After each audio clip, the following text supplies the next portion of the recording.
25 March 2025। আমি প্রথমকে বলি যে এখান থেকে সিদ্ধ চাল আনতে, কিন্তু সিদ্ধ চাল আনেনি।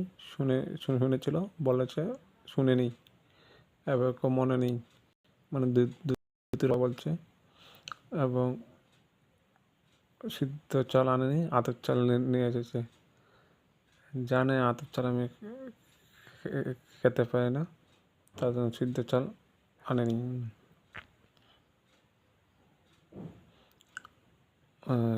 আরেকটা বিষয় হচ্ছে, তার জন্য আমি পড়াশোনার সঙ্গে আবেদন করছি। পড়াশোনার জন্য তাদের বিরুদ্ধে রতমূলক গীতামূলক জড়িত আছে, সমষ্টিগত জড়িত, তাদের বিরুদ্ধে আইনত ব্যবস্থা নেওয়ার জন্য আমি পড়াশোনার সঙ্গে আবেদন করছি। একটা বিষয় হচ্ছে, আমার কাছে 300 টাকা করে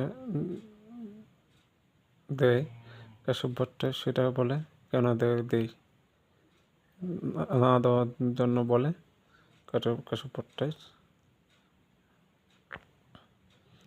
তার জন্য এটা রতমূলক মিলি করেছে।